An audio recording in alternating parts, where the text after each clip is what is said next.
Number 18. Ramon Jimenez. 41-year-old Ramon Jimenez and 30-year-old Missy Hernandez had a long history of domestic violence in their relationship, but Missy ultimately chose to stay with Ramon despite the many issues they were having. In October 2021, the police got involved after an incident between a couple took place at Missy's home in Fresno. A warrant was issued for Ramon's arrest on a domestic violence charge, but he remained out of jail and was still at large when Missy went missing a few months later. She was last seen leaving an art show located in downtown Fresno with Ramon in early December 2021. The next day, police officers arrested Ramon on the outstanding domestic violence charge while they continued to look into Missy's disappearance. At her home, detectives reportedly discovered a large amount of DNA evidence implicating Ramon in a violent act that happened inside the house. About a month after Missy vanished, divers were able to recover her body from the bottom of the frigid California aqueduct, where her remains had been weighed down to avoid detection. Authorities soon charged Ramon with the woman's murder, and the case seems to be ongoing. Number 17. Jennifer Carvajal. 24-year-old Jennifer Carvajal already had one previous DUI manslaughter conviction under her belt when she was accused of a second fatal drunk driving accident in 2021. The first deadly collision happened 7 years earlier in February 2014 when she crashed a large SUV into another vehicle in Plant City during the early morning. A 52-year-old newspaper deliveryman named Keith Allen Davis was killed in the wreck. Carvajal was sentenced to serve 5 years in prison, followed by a probationary period. She was also permanently banned from driving ever again. The judge took her young age and her expressions of remorse into consideration when deciding on her sentence, and she got even luckier when she was released from prison after serving only 3 of the 5 years. In April 2021, Carvajal once again got into an accident. This time she wrecked a small sedan early one morning while speeding along an interstate at around 111 miles per hour. A highway patrol sergeant was trying to pull her over when the car suddenly veered off the road and into an embankment, causing it to go airborne. The vehicle then flew over a fence and landed on top of a truck before it overturned and collided with a concrete pillar as well as a palm tree. 2 of Carvajal's passengers were thrown from the car, including 22-year-old Pedro Carvajal, who was killed by his injuries. Meanwhile, Carvajal suffered only a few minor injuries. According to court documents, she claimed that she'd arrived at the scene after the accident, despite being covered in pieces of glass and debris. She also had injuries consistent with a car crash. A blood sample taken a few hours after the incident revealed a blood alcohol content of 0.10, slightly above the legal limit of 0.08. Considering that the test was administered after the crash, it's likely that she would have scored higher. Carvajal's case is still ongoing. In the meantime, she remains held behind bars on suspicion of 19 charges, including driving without a license, DUI with serious bodily injury, reckless driving with serious bodily injury, driving under the influence with property damage or personal injury, DUI manslaughter, and vehicular homicide. We'll have to wait and see how her case plays out in court. Number 16. The murder of May Haskell. 68-year-old celebrity agent, film producer, and former Miss America CEO Sam Haskell Sr. became well known for making other people famous. His 35-year-old son, Samuel Haskell IV, followed in his father's footsteps and also pursued a career in the entertainment industry. And until just recently, he was best known for being the director of several low-budget slasher movies.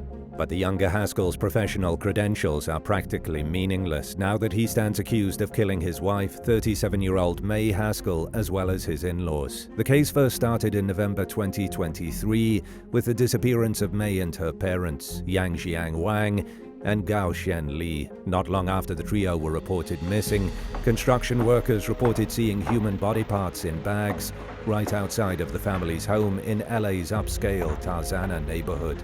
The workers claimed that Haskell paid them each $500 to remove the trash bags, which he said were just filled with rocks. But when they took a look inside the bags, they saw what seemed to be dismembered human remains. Shocked, they then left the bags in Haskell's driveway, immediately gave back the $500 he'd paid them to do the job, and drove straight to the police station, where they reported their findings.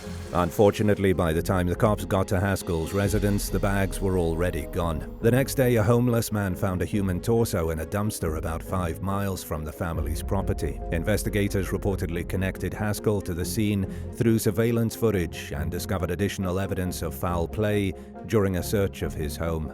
While the remains of May's parents and 2 of the family's missing cars have still not been found, the evidence that they were murdered was strong enough for authorities to move forward with their case against Haskell. After Haskell's arrest, a neighbor who asked to stay anonymous told ABC 7 News that she befriended May at a party, but noticed that something seemed incredibly off about Haskell's demeanor. She couldn't identify what it was that bothered her about him, but she got the impression that something was seriously wrong with him. After speaking exclusively with the Daily Mail, a few of May's friends claimed that she'd wanted to leave Haskell for 4 years leading up to her death. But she was scared that Haskell would take away her access to their 3 children with help from his powerful father. The Haskell's neighbor, Elle Benami, told People magazine that she coincidentally ran into May just days before the triple murder. She noticed that May wasn't acting like her usual cheerful self and that she seemed to be a bit despondent and upset. Benami made a mental note to check on May again soon, but she never got the opportunity. Haskell pleaded not guilty and remains held without bail while awaiting his next court date. Authorities have yet to disclose an alleged motive for the crime. Number 15. George Johnson. In October 1986, a 22-year-old British drug addict named George Norman Johnson became friends with a man in Wolverhampton, England, with the sole intention of robbing him blind. Johnson and an accomplice spent an hour attacking the man with knives, as well as a pair of scissors, until he finally succumbed to his injuries. The murderous thieves then made off with only a few dollars, and Johnson was sentenced to 17 years in prison for his role. He was released in 2006 with the requirement that he had to submit to regular drug and alcohol tests. In 2007, he was sent back to prison for failing one of these tests. Johnson was released again later that year, and once again started using both drugs and alcohol. In February 2011, Johnson was desperate for money because he needed to pay off a drug debt. He went to the home of 89-year-old Florence Habesh, a widow who lived in the Welsh city of Rhyl, and purchased Avon products from Johnson's girlfriend. Johnson had delivered products to Florence's home previously and had done a few odd jobs for the senior citizen. Because she recognized the visitor, Florence graciously welcomed him into her home. As she prepared Johnson some tea, he came up behind her and bludgeoned her in the head with a projector case, causing massive injury. Johnson then went searching for valuables and collected some jewelry and a bit of cash. When he went back to the room where he attacked Florence, she was still alive and was gurgling in agony. Annoyed by the struggling noises she was making, Johnson struck her again to silence her once and for all. After using the money he stole to buy drugs, he confessed to his brother about committing the murder. Johnson's brother then reported him to the police, and he was arrested in connection to Florence's death. He was sentenced to life in prison and was told by the judge that he'd never become eligible for parole again. Number 14. Howard Allen. Howard Allen from Indianapolis, Indiana, committed his first murder during a burglary gone wrong in 1974 when he beat 85-year-old Opal Cooper to death inside her own home. He was sentenced to serve 2 to 21 years in prison for voluntary manslaughter and served only 11 years before being placed on parole in 1985. Just 2.5 years later, Allen allegedly barged into the home of 87-year-old Laverne Hale and beat her to death as well. A few months after this, he stabbed 73-year-old Ernestine Griffin to death with a butcher knife, leaving the blade plunged deep in her chest before bashing her skull in with a toaster. Inside Ernestine's kitchen, investigators discovered a note with Allen's name and phone number on it. Allen initially denied having any knowledge of the elderly woman's murder, but eventually confessed to being at her house to inquire about a car she had listed for sale. He admitted to hitting Ernestine with his fist, but denied stabbing her. In 1988, Allen was sentenced to death for Ernestine Griffin's murder. He spent several years trying to prove that he was mentally disabled and ineligible for the death penalty before he finally succeeded. Allen was then resentenced to 60 years and passed away in prison in 2021 at the age of 71. Number 13. Lawrence Beaton. In Great Britain, it's pretty rare for a life sentence to actually mean life without the chance of parole, like it typically does in the United States. Many, if not most, convicted killers are given the chance to eventually apply for parole. In 1996, Lawrence Bearton barged into the home of elderly sisters Aileen Duddle and Elsie Gregory as they were making some tea at their home in Rotherham, South Yorkshire. He fatally bludgeoned the women, who were both in their 70s, in what was described as a burglary gone wrong. Bearton and an accomplice then stacked furniture on top of the victims' bodies and lit the pile on fire. Both defendants were sentenced to spend life in prison. While his co-conspirator passed away behind bars after 2 failed attempts at appealing his case, Bearton was paroled in 2017. He ended up going back to prison for a few years thanks to failures to address his behavior, and was released once again in 2020. Bearton was on lifetime supervision, and because of the violent nature of his crime, he wasn't supposed to live near places that housed vulnerable residents. But the court made the mistake of letting the 63-year-old live next door to 73-year-old Pauline Quinn. In late 2021, Bearton forced his way into Quinn's house and bludgeoned the woman to death with her coffee table. He was arrested for his neighbor's murder, which many members of the public believed he shouldn't have been free to commit in the first place.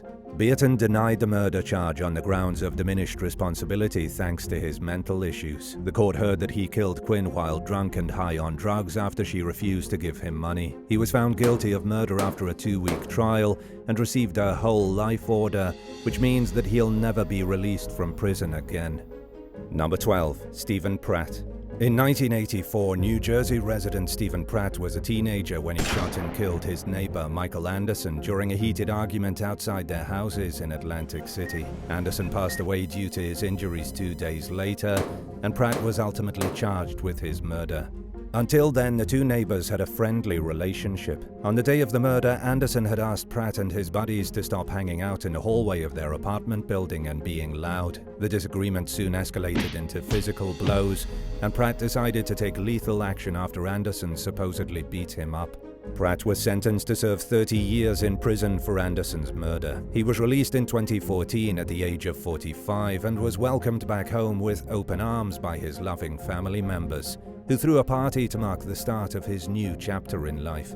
Sadly, that chapter was very short-lived. 2 days after Stephen got out of prison, his 64-year-old mother, Gwendolyn Pratt, was discovered beaten to death inside an Atlantic City home. Pratt was charged with Gwendolyn's murder and chose to accept responsibility for the crime. He tearfully pleaded guilty to manslaughter and was sentenced to 25 years in prison. Pratt must serve at least 80% of his sentence before he'll become eligible for parole, but he will eventually be given a third chance at being a functional member of society. It's scary to think about, considering how quick he was to kill a person after his most recent release. Only time will tell if he is actually worthy of freedom. Number 11. Damien Bendall. British serial offender Damien Bendall had a long list of prior convictions and a lengthy history of violence before he was finally charged in connection to a quadruple murder committed in September 2021. The 33-year-old had been under careful supervision for over a decade when he attacked his pregnant partner, 35-year-old Terry Harris, with a claw hammer. Bendall proceeded to kill 3 more members of the household in Killamarsh, Derbyshire. He was sentenced to life without parole for the murders, which raised bigger questions about the handling of released convicts all throughout the country. An official review of his case revealed multiple shortcomings by the probation department, including the decision to allow Bendall to live with Harris despite previous domestic violence allegations made from a past partner. He also had convictions for robbery and grievous bodily harm, indicating that he was more than capable of hurting another person. The people supposed to oversee Bendall's case were also accused of failing to thoroughly assess the risk he posed to others, even though they had plenty of reasons to carry out this type of assessment. He was mistakenly deemed to be at low risk of harming a romantic partner, which shows just how little attention was paid to determining what he was capable of. According to the investigation's findings, probation officers were more concerned with the self-proclaimed Aryan Brotherhood members' extreme right-wing political beliefs than they were with his propensity for domestic violence. Shortly before the quadruple murder, Bendall was handed a 2-year suspended prison sentence for committing arson, and instead of talking to Harris about his living arrangement, the court let him stay at her home without asking questions and simply imposed a curfew. In the end, the failures that put Bendall in an opportune situation to kill were blamed on inexperienced probation officers. They failed to challenge the court's decisions regarding his living situation. But this tragedy reflects an even bigger problem in the whole of Great Britain, where a large amount of murders are committed by both probationers and parolees, with the authorities only realizing in hindsight the extreme level of danger that a killer posed to innocent civilians. Number 10. Arthur Bomer. 22-year-old Amy Willard was on her way home after spending a night out with friends in Philadelphia back in 1996 when something went horribly wrong. Her car was abandoned along an interstate exit, and she was discovered murdered in a vacant parking lot about 17 miles away. The university student had been beaten to death with a tire iron, leaving her with several skull fractures and many more gruesome injuries. The case was unsolved for almost 2 years until a keen-eyed woman came to the police with information. A man had run into her rear bumper along an interstate in an effort to get her to pull over to the side of the road. She refused and instead decided to memorize his license plate number. The plate was registered to a man named Arthur Bomer Jr., who was actually on parole at the time for a murder conviction in Nevada. Back in 1978, he fatally shot a man named Larry Carrier during a petty dispute over a parking space. He was convicted of second-degree murder and was later paroled in 1990 after serving 12 years. After getting the license plate number from the woman, detectives realized that the car itself belonged to a missing woman named Maria Cabuenos. Investigators then tracked Bomer's car to a junkyard and discovered evidence linking him to Amy's murder, including the woman's blood and hair. Bomer was then charged with Amy's death. During his trial, the defense team argued that the case was built on circumstantial evidence, despite Bomer being identified as the killer through DNA. The murderer maintained his innocence and even threw a tantrum in the courtroom, behavior that fell in line with a psychologist's testimony stating that he suffered from a mental disorder that makes him overly aggressive. Bomer's sister also took the stand to tell the court about trauma he suffered through as a result of childhood abuse. Meanwhile, the prosecution stayed adamant in their belief that Bomer was not just guilty, but that he also deserved the death penalty. The state insisted that this would be the only way to stop him from inflicting any more pain and misery on his fellow human beings.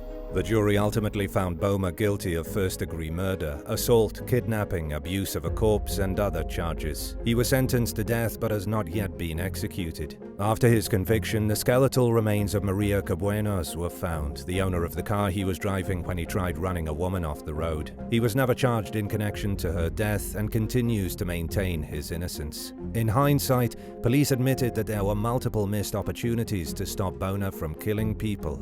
He violated his parole a few times but was never sent back to Nevada to finish the rest of his prison sentence for his first murder. According to the terms of Bomer's release, he should have been immediately shipped back to prison. But he wasn't, and at least one young woman paid for this with her life. Number 9. David Most. David Edward Most was just 9 years old when his mother dumped him at a mental institution in Pennsylvania. He'd already had a troubling history of violence by then, which included several attacks on other children and killing small, helpless animals. Most joined the army when he reached adulthood and was stationed in Germany during the 1970s. During the time he spent overseas, he was convicted of manslaughter for killing a teenager. He served 3 years out of a 4-year prison sentence for this crime. In 1979, after moving back to the States, Most was accused of attempted murder for stabbing a friend while they were sleeping. He was found not guilty, although evidence later revealed that he had in fact committed the crime. 2 years later, he drowned a man named Donald Jones in Illinois. He then went to Texas and stabbed another young man who thankfully survived but suffered from serious injuries. While in prison for the stabbing, Most was extradited to Illinois to face a murder charge for Jones. He was found unfit to stand trial and spent the next 12 years in various mental health facilities as well as jail. When Most finally pleaded guilty in 1994, he was given credit for the time he had served, significantly reducing the length of his 35-year sentence, which he only served a few more years of before being released once again in 1999.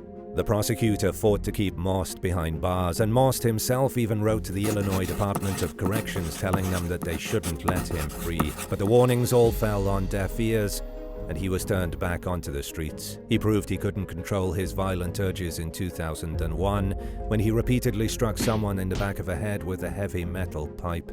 The victim survived and decided not to press charges. In 2003, the body of a missing teenager named James Regagni was discovered encased in cement in Most's property. The young man had been tragically strangled to death. Most was later charged with the murder of Regagni and 2 other teens who were murdered and disposed of in a similar fashion. He pleaded guilty and was sentenced to serve 3 life terms, but took his life in early 2006. Inside his prison cell, guards found a note confessing to 5 separate murders and apologizing to the victims' families. Number 8. Eric Pearson. Eric Pearson was convicted of murder in 1993 after he beat and strangled 17-year-old Christina Whitaker to death in Davie, Florida.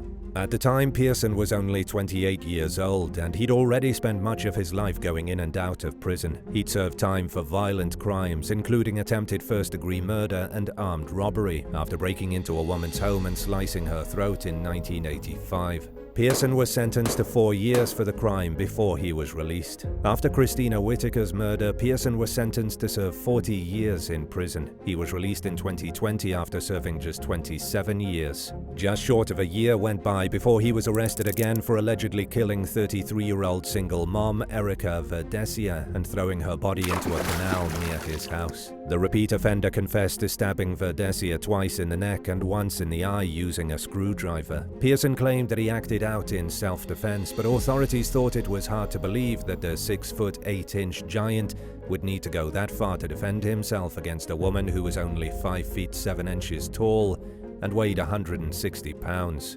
A witness saw Erica with what they described as a grimy-looking man at a sandwich shop not long before her murder. The pair were also spotted during a traffic stop on the day she was killed. Pearson told police at first that they parted ways at a gas station and that he had no idea where she went afterwards. But surveillance footage proved that he was lying to them. Officers discovered blood inside Pearson's pickup truck, and his girlfriend reportedly said that he'd made a few disturbing comments while staring into the canal where he dumped Erica's remains, including that the police had no case against him without a body. Erica's mom, Carmen, believes that Pearson has received too many second chances at freedom and that he shouldn't have been free at all when he murdered her daughter. During a jailhouse interview, the killer said that his anger got the best of him and confessed that society was probably safer with him locked up behind bars. If convicted of Verdesia's murder, Pearson faces either life in prison or the death penalty. Number 7. Timothy Chavira.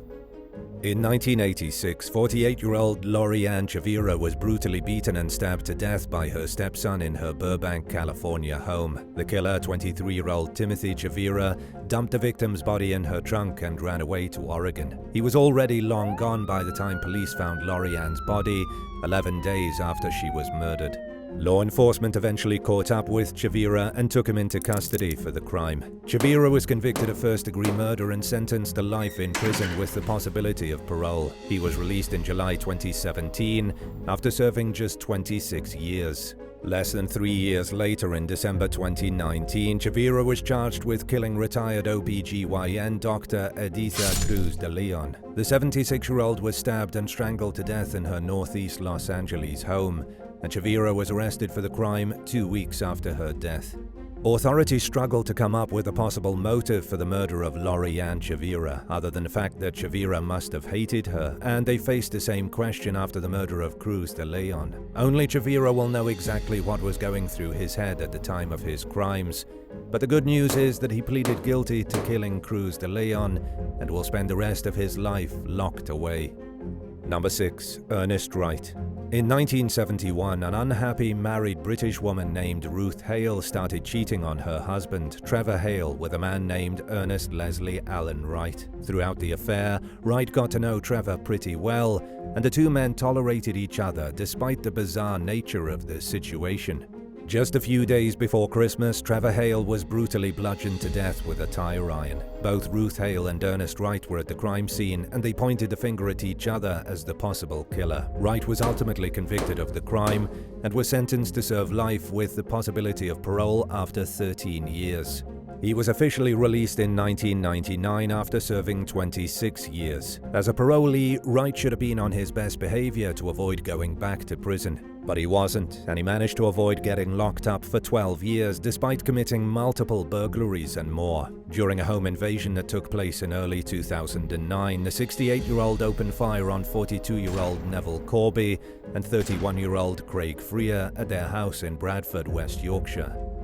Wright went to the property with his mind made up on killing Freer, who he had a long-standing feud with, but the victim managed to escape through a window with a gunshot wound to the shoulder. Freer survived, but Corby was killed by his injuries. Wright was found guilty of Corby's death. This time, the judge ordered him to serve life in prison without the chance of parole, but Corby's relatives were understandably angry that he'd been free to commit another murder at all. He died behind bars in 2021, at the old age of 79. Number 5. Stanley Tarrant. In June 1993, Stanley Tarrant stabbed and killed family friend Jackie Harris during an argument at his mother's home in Webster, Florida. He was only a teenager at the time, but he was still tried as an adult thanks to the severity of the crime. He took a plea deal and admitted to second-degree murder in exchange for a reduced 51-year sentence. Tarrant won a resentencing hearing held in 2016 under Florida's newly imposed sentencing guidelines, which require courts to reconsider the punishments of prisoners who were handed de facto life sentences while they were juveniles. As a result, he was released for good behavior 22 years into his sentence back in 2018. Less than 6 months later, he was implicated in the murder of 40-year-old Fanny Houck, who was shot in the back of the head and left to rot on a roadside in Sumter County. Detectives told the Leesburg Daily Commercial that they'd received leads indicating that Tarrant and Houck were spotted leaving Tampa together not long before her body was found. Cell phone data confirmed that Houck was within a half-mile of Tarrant's home several hours after they were seen in Tampa, and investigators recovered the alleged murder weapon during a search of Tarrant's car. Authorities declined to elaborate on a possible motive or the suspected relationship between Tarrant and Houck, but said that they didn't believe the victim was with the suspect against her will. And while the case was quiet in the news, prison records show that Tarrant was officially sentenced to life in prison for first-degree murder and robbery with a deadly weapon in 2022. Number 4. Randolph Aguirre. During one morning in September 2023, police officers in Newport Beach, California, received a call about a man bleeding on the ground at a local intersection. 46-year-old Robert Tamaccio had been stabbed and left to bleed out on the pavement.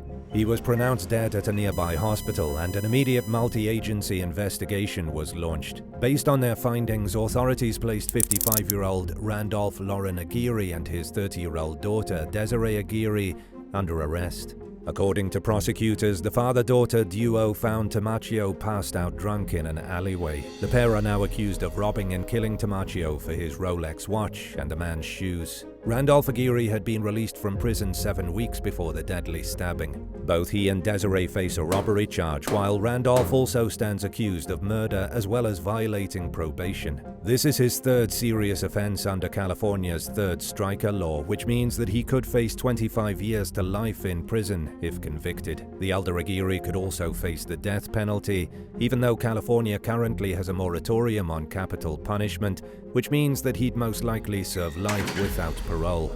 Both he and Desiree have pleaded not guilty to the crimes. Number 3. David Cook. While serving time at a British prison for robberies that took place during the late 1980s, David Cook became pen pals with a Sunday school teacher named Beryl Maynard.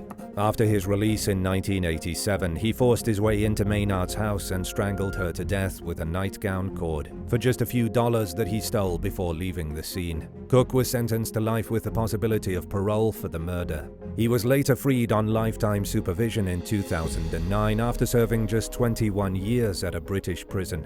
After his release, Cook settled down about 100 miles away from the first murder scene in a Welsh town called Rumney, but any attempts he made at staying on the right path failed completely. He fell deep into debt, and in 2011, he resorted to extreme lengths to keep his head above water. Desperate for cash, Cook invited his neighbor, 64-year-old Leonard Hill, to his home. He then strangled the man to death and robbed him for a small amount of cash. Cook was charged with Hill's murder but claimed that he acted in self-defense after Hill made advances toward him. But the jury still found him guilty of murder, and this time Cook was sentenced to serve life in prison without parole. Hill's surviving relatives were angry that Cook was allowed to live next door to a vulnerable, aging victim. They called on the government to conduct a review of the case to identify the systemic failures that led up to Hill's murder. At the very least, they thought Cook should have been deemed dangerous in a risk assessment that was performed after his release. Unfortunately, hindsight is always 20/20, and while Cook will never step foot into free society again, the ruling also doesn't bring Hill back to life. Number 2. Kenneth McDuff. Kenneth Allen McDuff's crimes date back to the 1960s, during his early adulthood. At 18 years old, he was convicted of several burglaries in Texas. He served a short stint in prison and was released in 1965. Less than a year later, McDuff and an accomplice, Roy Dale Green, kidnapped 3 teens. McDuff shot and killed 2 of them, Robert Brand and Mark Dunman, before he and Green assaulted the 3rd victim, Edna Louise Sullivan. After the pair were finished, McDuff broke her neck with a broomstick and dumped the girl's lifeless body in some bushes. He was originally sentenced to death, but his punishment was switched to life in parole in 1972, when Texas ended its use of the death penalty for a brief period. In 1989, McDuff somehow convinced the parole board to release him, despite having recently been given an additional 2-year sentence for trying to bribe a board member. He allegedly killed someone 3 days after his release, but was never charged. After returning to prison for a parole violation and once again regaining his freedom in 1991, McDuff tortured and killed 6 prostitutes over a short 5-month period. The murders were spread out over multiple counties, and by the time investigators connected McDuff to them, he'd moved to Missouri and was living under an alias. One of his co-workers recognized his face after it appeared on an episode of America's Most Wanted and contacted authorities, who confirmed through fingerprints that he was the right suspect. McDuff was convicted of capital murder and was sentenced to death for the 2nd time. He was finally executed in 1998. And now for number 1. But if you want to hear more bizarre and crazy stories, stay tuned after the video for some more content. Number 1. Malcolm Benson. In 1995, 29-year-old Malcolm Benson pleaded guilty to second-degree murder after killing a man in Wayne County, Michigan. He was sentenced to 20 to 40 years in prison, but because of Michigan's generous good time policies, he was released early thanks to good behavior after serving 19 years. 3 years after Benson was let out, Michigan introduced a truth in sentencing law which demands prisoners serve the entire minimum of their sentence before being eligible for parole. Under this new policy, Benson wouldn't have been able to earn good time and would have had to spend a longer time in prison. But the new law wasn't retroactive, so it didn't apply to inmates who were already sentenced before it went into effect. In April 2016, months after Benson's release, he fatally shot 59-year-old Army veteran Stanley Carter during a botched robbery at a bus stop located in Highland Park. Witnesses at the scene told police officers that Benson shot the victim right after 5 a.m. in an unprovoked attack, and that the two hadn't been arguing beforehand. After getting shot in the chest, Carter ran into a parking lot while trying to escape and get help. He collapsed and died right there on the pavement. Police tracked Benson down at a nearby apartment and arrested him for the murder. This time, Benson was sentenced to life in prison without the possibility of parole. 8. Nicholas Foreman. We've all experienced jealousy at some point in our lives. Whether it was seeing someone with a better job, cooler car, more money, or prettier face, it's a universal experience to have longed for something else. But most of us don't take any action over these feelings. They come and go, and we move on with life. Not everyone is capable of forgetting, though. Some become so enraged over jealousy that they do the unthinkable. Just like a young man named Nicholas Foreman, 23-year-old Nicholas and his girlfriend Sabrina Harouni were in an Uber ride when they got into a heated argument. At some point during the drive, Sabrina had received a text. Nicholas was enraged over the message, and his jealousy soon turned to violence. By the time they reached his house, he was abusing Sabrina both verbally and physically. The next morning, Nicholas brought her to the hospital, covered in bruises and obvious signs of distress. What he didn't know was that Sabrina was already dead. It's even more shocking to find out Nick put Sabrina's body in yet another Uber on the way to the hospital. Who knows what that driver was thinking as a random man dragged a corpse into their back seat. Sabrina's family was devastated by the news of her murder. Her sister is quoted saying, "An evil devil person hurt my sister, took her life from us, did not value her." The family didn't even know of Nick's existence until they found out their precious daughter and sister was dead. It takes a special sick kind of person to hurt someone you supposedly love. But then again, if Nick was willing to kill Sabrina over something as fleeting as jealousy, did he really love her in the first place? 7. Girlfriend stabs boyfriend with a barbecue skewer. There's a common stereotype that women can get intensely jealous, and while it's entirely untrue for most, some women can't help but fit the bill. Svetlana Boyarinova was 27 years old when she stabbed her lover, Evgeny Solyanik, in the chest with a massive barbecue skewer during a fight. It took place during a camping trip the couple was on with a few of Evgeny's closest friends. The friends claim Svetlana had always been obsessive and jealous, always accusing Evgeny of cheating on her with other women. They said Evgeny never actually cheated, and he just couldn't ever get rid of his girlfriend despite the constant harassment. He told them, "It's as if she uses black magic to keep us together." The fight at the campsite was over, you guessed it, cheating. After Svetlana stabbed her boyfriend, she immediately seemed to regret her action and pulled the 2-foot, 6-meter skewer out of him, then rushed Evgeny to the hospital. The doctors there looked him over and figured he was fine, so the heated lovers and Evgeny's friends all went back to camping as if nothing was wrong, which seems strange, right? If someone stabbed us, we'd run for the hills. But to each their own. The morning after, Evgeny wasn't feeling well, so they brought him back to see the doctors. Once back in medical care, they determined his heart and lungs had actually been damaged. Just a few short hours later, Evgeny passed away. Meanwhile, his jealous girlfriend was taken into custody and sent to prison for killing him. 6. Boyfriend kills Thai lover. As much as we hate to admit it, sex trafficking and prostitution is rampant all over the world, especially in the Thai city of Pattaya, where our next story takes place.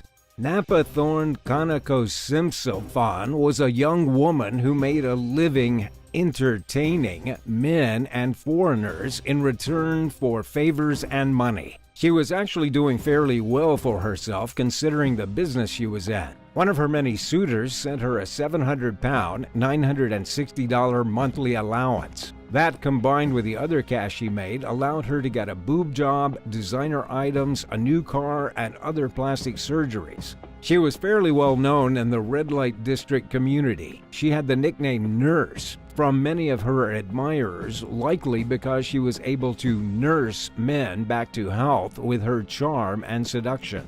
Everything was going well until one of the nurse's boyfriends found out about his competition.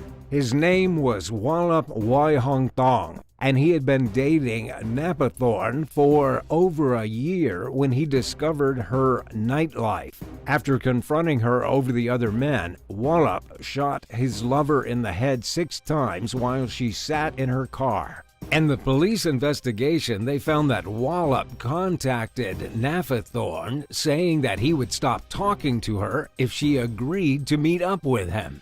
Little did she know it'd be her last meeting with a man. Wallop was later labeled as the killer when his car was filmed near the scene of the crime by CCTV camera footage.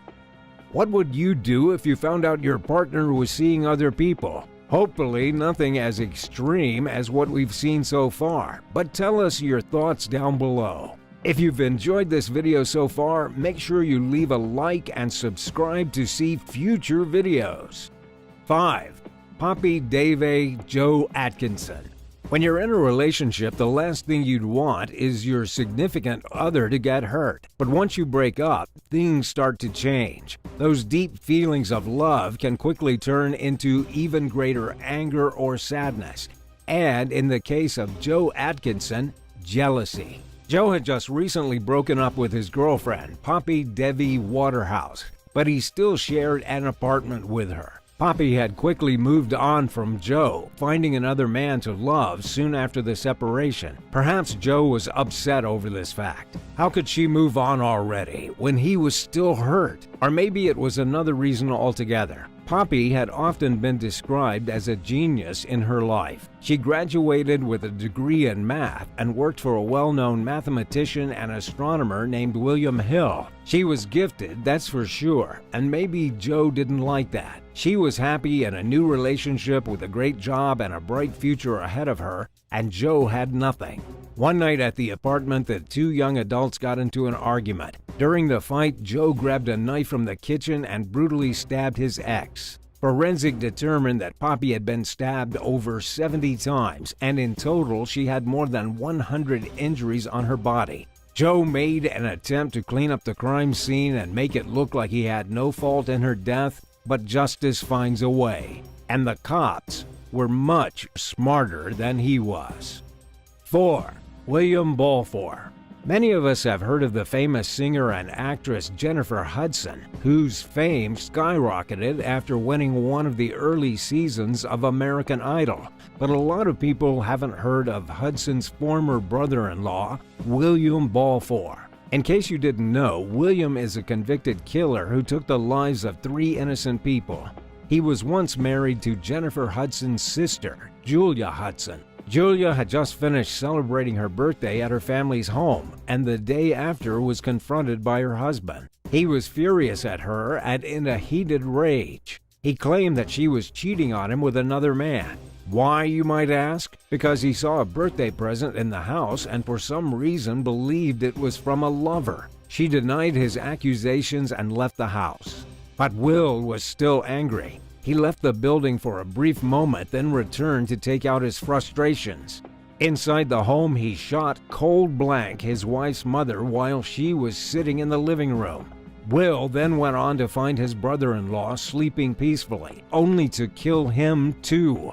His stepson was also in the house, obviously scared at this point. Balfour coaxed the 7-year-old child into his in-laws' car. It's believed that moments later he shot his own stepson with a bullet to the head. After wrapping the kid's body in a shower curtain, Will left the body sitting in the car for days until it was discovered. After a long court prosecution, William was given 3 life sentences, 1 for each of his victims. Even if he does get jealous in prison, there's no more hope left for Will. And honestly, he deserves it. 3. Burnt alive. 2 young girls were given long prison sentences for the murder of an 18-year-old named Boitumelo Diamini. According to reports from the police, Cynthia Mosupi and Sharon Twala became jealous of Diamini's relationship and close connection with a boy. But instead of bad-mouthing or name-calling like most petty disagreements, these two went with the extreme option. Fueled by jealous rage, the pair kidnapped Diamini from the Aletsa Secondary School. The interaction was recorded on one of the school's security cameras. In the video, you can see the 2 women approach a frightened Diamini who begs them to let her go, saying she'll stay away from the man. But her pleas were in vain. Mosupi poured gasoline all over Diamini's body. They then took their victim to a nearby cemetery where they dragged her out of a car and beat her up. In court records, they also claim that they tried to tie the young girl to a tree but failed. Later on, Diamini was set on fire and burned alive. It's devastating to think what Diamini's last scared thoughts were and how much pain they put her through all over some guy. With further investigation, authorities determined Musupi and Twala were under the effects of alcohol and drugs when the crime was committed. If they were sober and did this, they'd be even bigger monsters. 2. Shoes. Some people will do whatever it takes to look good, even if it means taking a life. Tiana Brown was only 15 years old when she stabbed and killed Shannon Braithwaite. Autopsy reports showed that Shannon was cut 49 times. So what motive did Tiana have for such a gruesome act? She wanted Shannon's shoes. Well, to be fair, it was just a bit more complicated than that. While the shoes were one of the motivating factors, Tiana was jealous of Shannon's life in general. It seemed like the girl had everything she didn't. While we in no way want to humanize a murderer, Tiana did have a rough life. She had been sexually abused and raped at an early age, which led her to eventually run away from home.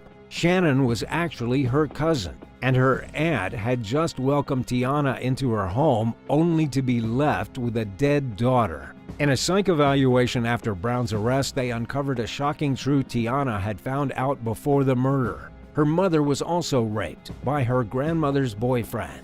This indecent act is what led to her birth. So, from the beginning, it seems the world has had it out for Tiana. But even with a tough start, Shannon and her mother loved her and treated her with kindness. After the murder, Tiana took the sneakers off of Shannon's dead body and took some other things from her cousin's room. She then called 911 and told them a fake story about an intruder coming in and overpowering Shannon. And after all of this, after literally killing one of the only people in her life to be truly kind to her, Tiana went out to party with friends. Even with such a horrible background, it's hard to feel sorry for someone who's made such heartless, jealous decisions.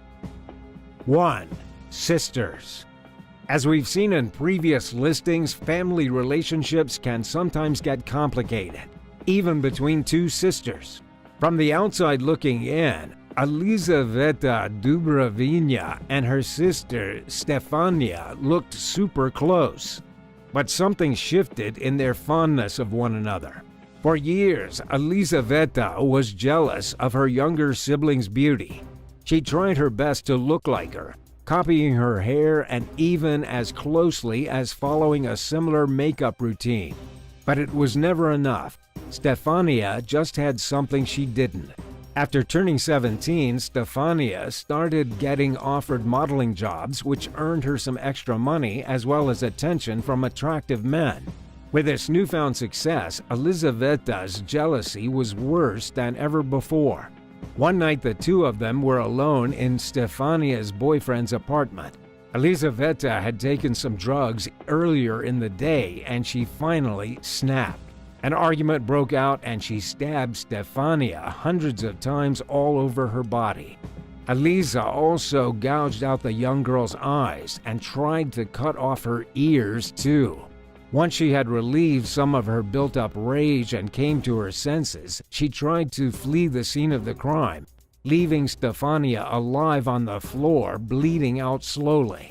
The last thing the poor girl saw was her sister, one she thought loved her dearly, committing the ultimate betrayal. When the boyfriend got home, he walked into a nightmare.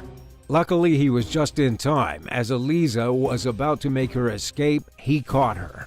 He called the police, who came to the apartment and put Eliza under arrest. Later on in court, video footage shows Eliza stone-faced in court, as if she felt no guilt for what she'd done to her own sister. Her sentence was a measly 13 years for a horrific crime that she'll have to live with forever.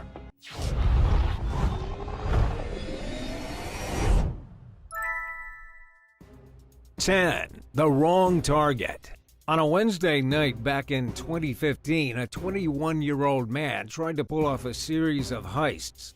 He went to 3 different places to steal cash. At each venue, he pulled out a shotgun and ordered all his victims to get on the ground and give him all the money they had on them. But it was on his last heist where things went seriously wrong. As he tried to flee the scene, he accidentally pulled the trigger of his shotgun and shot himself in the leg. He nearly tore his entire leg off. After all, this is a shotgun and not a pistol. It's not just a single bullet, it's hundreds of pellets that can blow your limbs off. Unfortunately for the criminal, there's nothing in the robbery handbook about what to do once you've shot yourself in the leg. The police eventually tracked him down to an apartment building. He was incredibly easy to identify. The cops saw a man trying to limp away from them on his profusely bleeding leg. It was obviously the limping man who had done the robberies. When the police emptied his pockets, they found all the cash they had earned on his night of stealing, though it wasn't very much. You don't get a big store from a nail salon and a fast food joint. In the end, the cops took him to a hospital where he had to be guarded by an officer while waiting to be discharged. Not only did he fail to get away with any crime, he also left himself with a wounded leg and jail time. 9. Drunk and disorderly.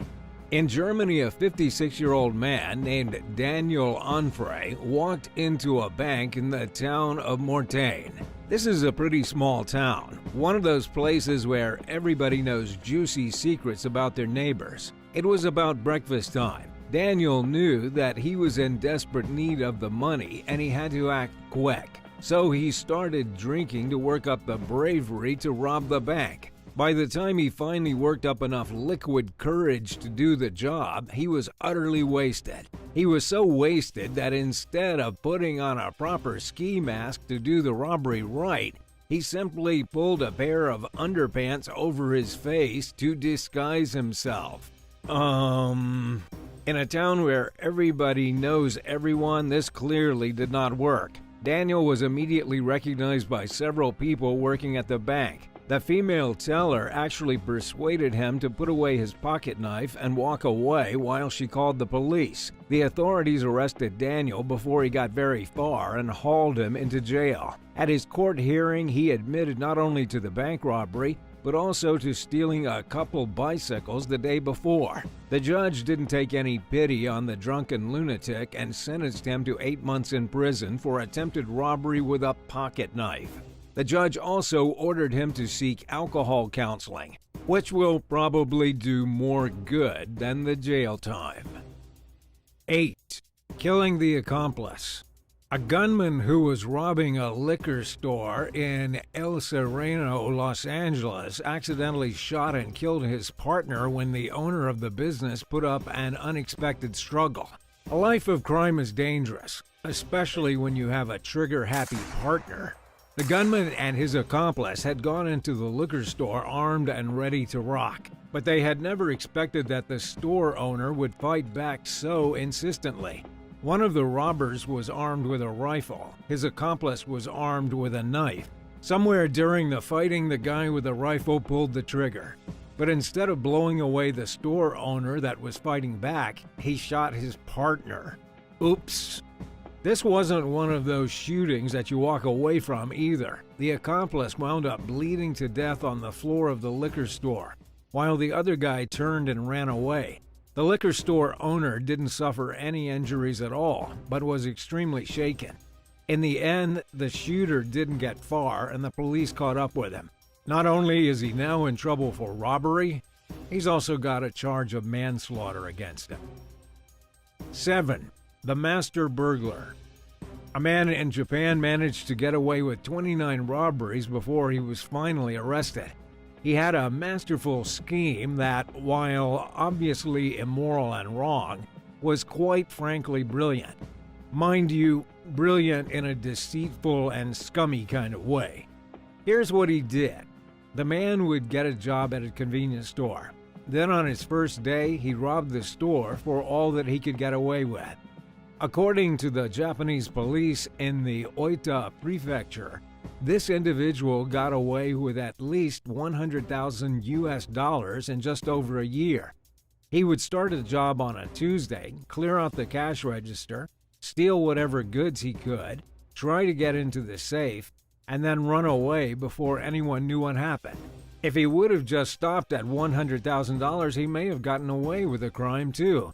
He ripped off 29 stores across 16 prefectures. What are the Japanese equivalent of states?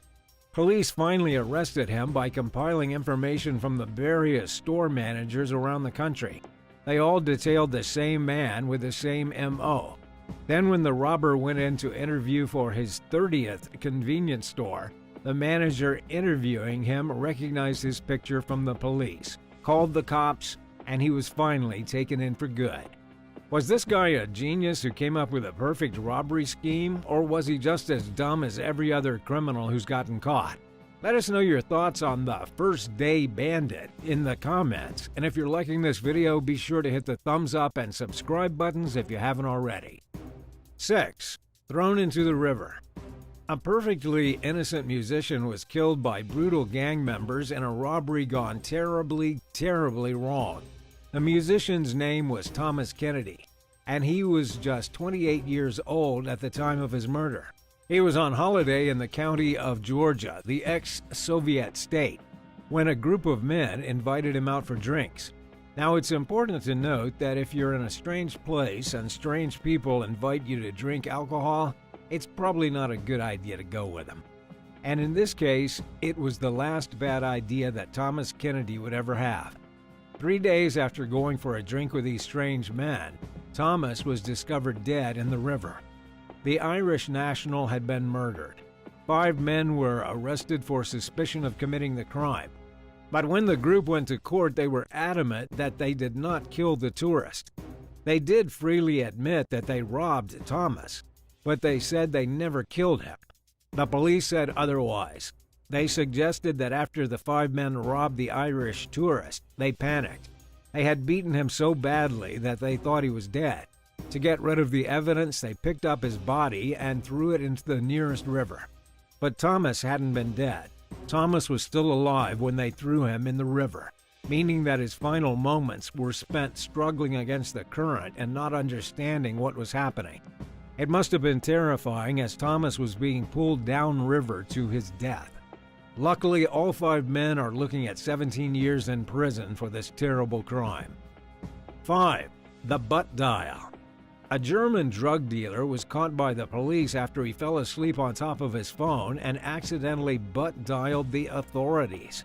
He may not have been trying to commit a robbery, but this guy was still one of the dumbest criminals ever and deserves every bit of flack we give him. Because the guy was sleeping, the police couldn't actually hear anything incriminating. They could only hear him snoring and groaning. Still, the police have to check whenever they are called. So in the sleepy town of Voldbro, officers were dispatched. The cops were astonished when they arrived at the young man's home and discovered the stinky smell of cannabis.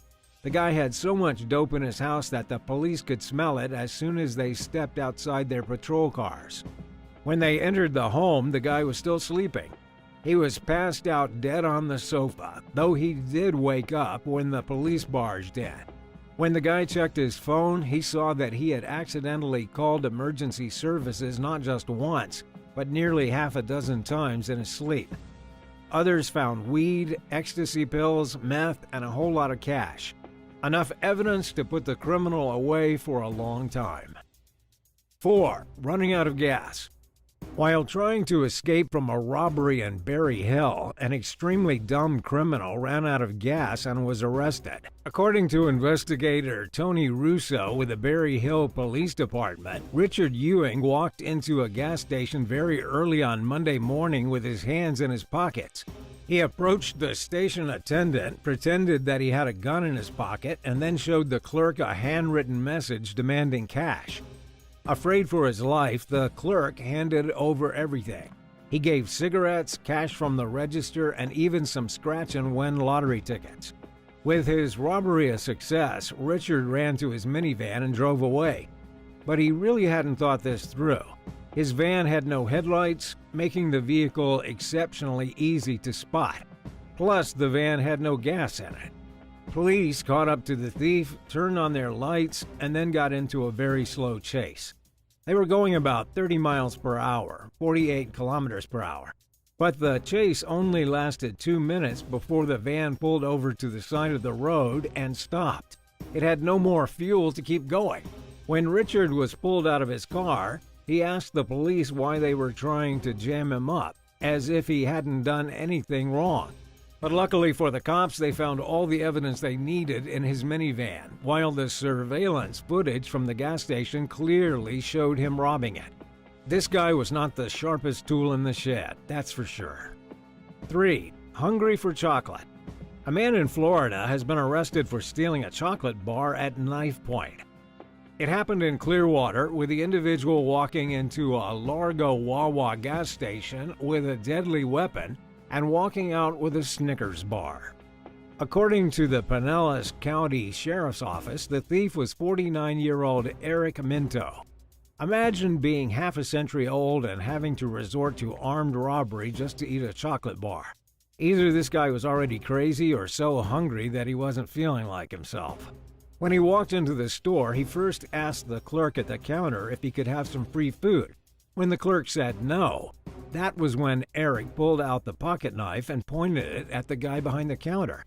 He then told the clerk not to make him do something stupid and to hand over the Snickers bar before things got violent.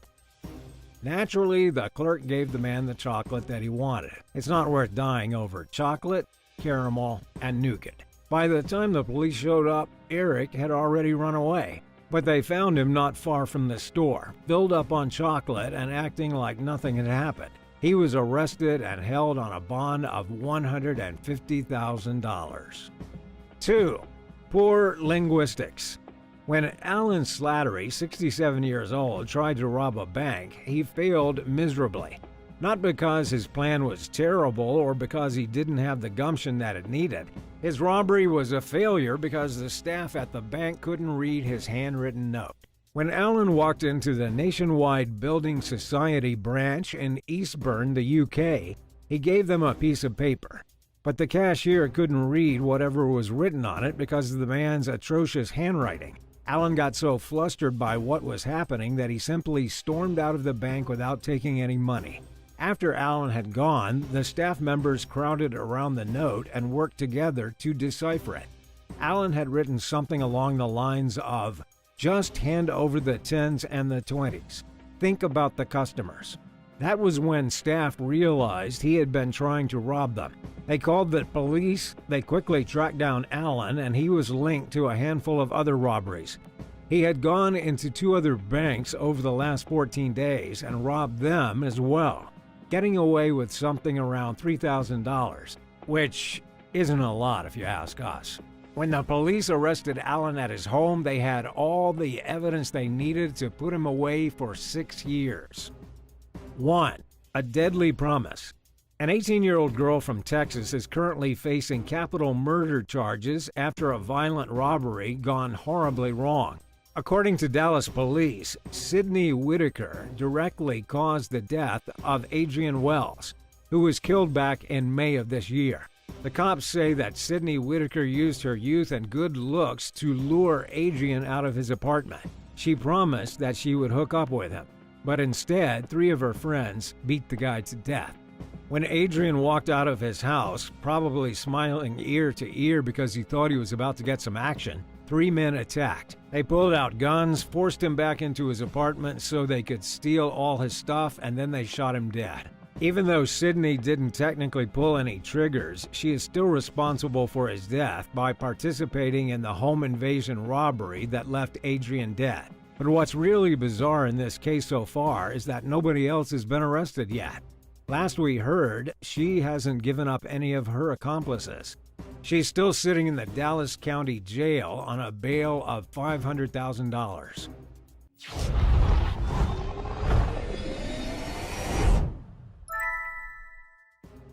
Number 9. Selling an organ. Who doesn't like to get their hands on the latest smartphones and tech available on the market? But let's be real. It's not exactly easy on your wallet to keep up with all the new tech trends. Every time Apple launches a new product, the internet goes nuts with memes about how expensive the product is. One of the most popular jokes on the internet is the one where you'd have to sell your kidney to afford the new iPhone. Well, a 17-year-old in China wanted one so bad that he decided to do something drastic just to get one. He really did sell one of his kidneys. In 2011, Wang Shenkun sold his kidney on China's black market for $2,500. He found 3 middlemen on a Chinese chatting platform and traveled to southern Henan province, where he was introduced to some sketchy surgeons who removed his kidney in an underground clinic. Not very surprisingly, shortly after the illegal surgery, Wang started to suffer from a decreased level of kidney function. He experienced renal failure in his second kidney after having the one removed. It is said that it was due to the unsanitary conditions where the surgery took place. Shocker. In 2012, 9 individuals connected to the organ harvesting case were arrested for their involvement.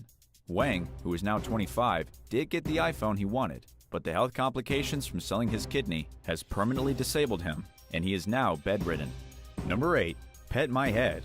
The life of a college student isn't easy. Unless you have family money or receive scholarships, paying for school and life in general while attending school is tough.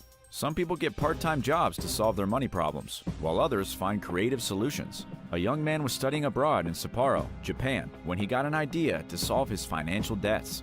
Apparently, hair fetishes are a thing, and this guy had pretty amazing curly hair, which is not something one would commonly see in Japan. After he received several comments from his classmates about his fine locks, he thought, hey, maybe I can make some money from this. So he stood outside his college cafeteria with a board that said people could touch his hair for 100 yen. Within an hour, he had earned 500 yen. After that, he came up with another idea. He used the money to buy old Pokemon games from the local shops and sold them to people in the US for about 1,300% markup. Americans love their Pokemon. We don't know what he studied in college, but a business major would have been a damn good idea for him. Number 7. How I got my Xbox. A guy, who will remain anonymous, really wanted the new Xbox, but he couldn't afford it. One day, he was approached by another guy who was in love with a girl. He desperately wanted to be with her. However, there was one big problem. She was already in a relationship. So the admirer told the guy he would pay him if he did him a big favor. The favor? Break into the boyfriend's house and plant incriminating evidence on his computer's hard drive, so the girlfriend would break up with him. Then, the admirer would subsequently swoop in and steal her heart. If it sounds a little dumb, that's because it is. But here's the twist. When the guy broke into the house, he didn't even have to plan anything crazy. The boyfriend already had some pretty sick stuff on his hard drive, so all he had to do was make copies and leave them in conspicuous places for the girlfriend to find. Needless to say, their relationship ended soon after, and the guy was able to buy himself the new gaming console. Number 6. Poop dreams. 33-year-old Alana Castro has always had a weird fascination with human waste. At least, that's what her family says. Now a nursing student in San Gabriel, she has found the perfect side hustle for her childhood obsession. In Castro's words, it's like her poop dreams have come true. It all started with an ad on Instagram for Tustin Medical Lab. The lab had advertised that they were paying for stool samples, and Castro immediately signed up for it. Stool samples may sound like a joke, but Castro makes almost $75 per visit, and she visits the lab several times a week. Doesn't sound so icky anymore, does it? You visit the lab, do your business, and get back to your daily routine. Indigestion can sometimes ruin the visit, but there aren't many downsides to this. What do you think? Would you ever sell your own stool? Have you done it before? Let us know in the comments. And if you're liking the video, be sure to hit the thumbs up and subscribe button if you haven't already. Number 5. Faking mom's death. In Pakistan, 36-year-old Abraham Rock found himself in grave financial trouble. Just when he thought there was no way out, he got an idea. He could fake his mother's death and use the insurance money to pay off all his debts. He figured they would have enough to live on for the rest of their lives. We didn't say it was a good idea. Rock looked up insurance policies that gave the highest payouts.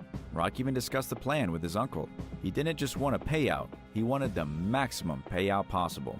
For that, it was required that the death had to happen under specific circumstances. A road accident involving public transport was one of them.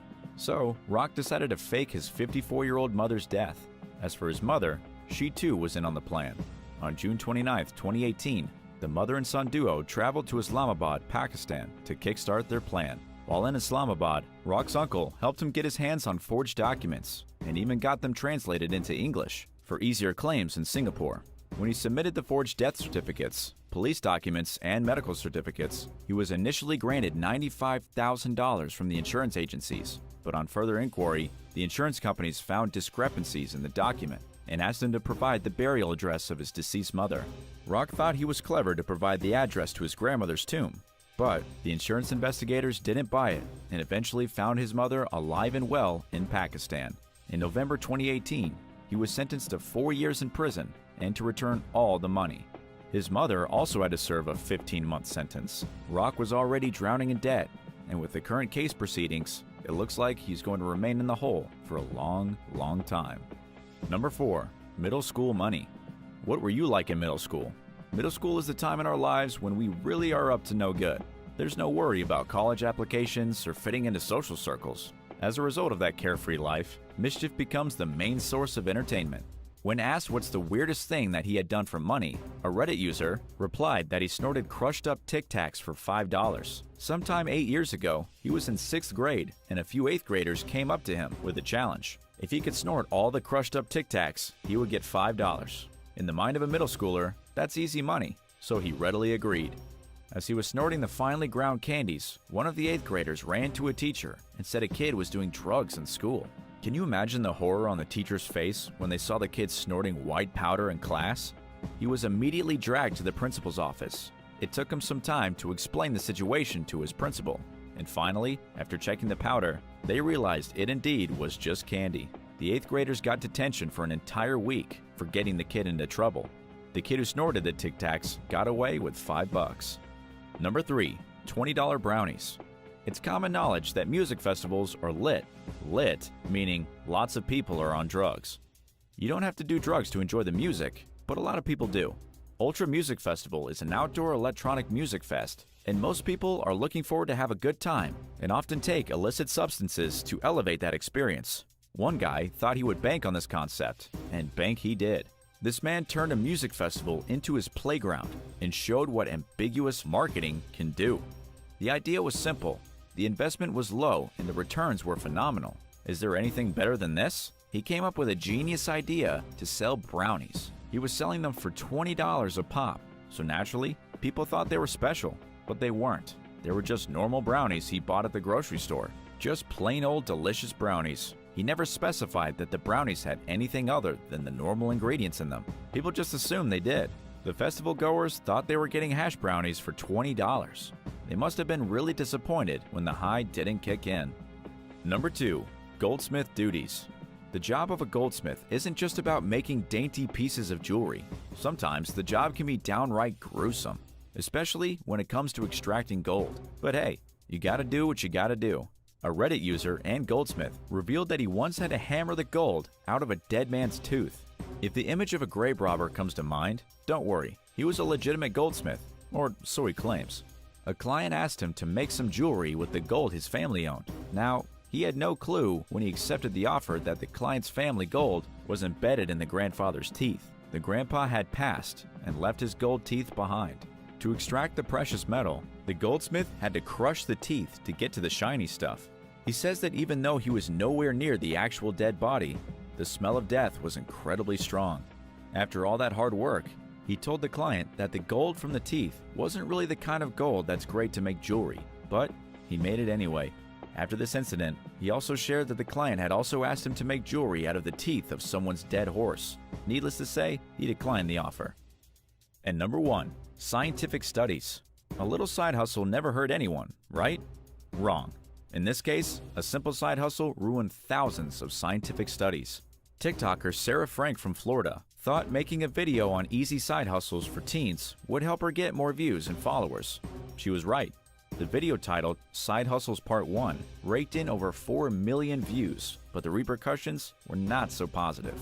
In the video, she told her viewers how they could make easy money sitting at home using sites that pay for microtasks. Frank shared how she made money using a site called Prolific that paid people for taking surveys. Scientists and researchers use sites like Prolific to get responses from a diverse demographic.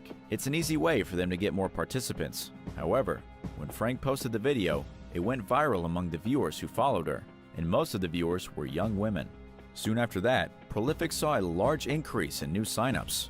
New participants are always welcome, but unfortunately, they were all from the same demographic category, young women. This limits the scope of their study, and the whole purpose of conducting large-scale randomized studies was jeopardized.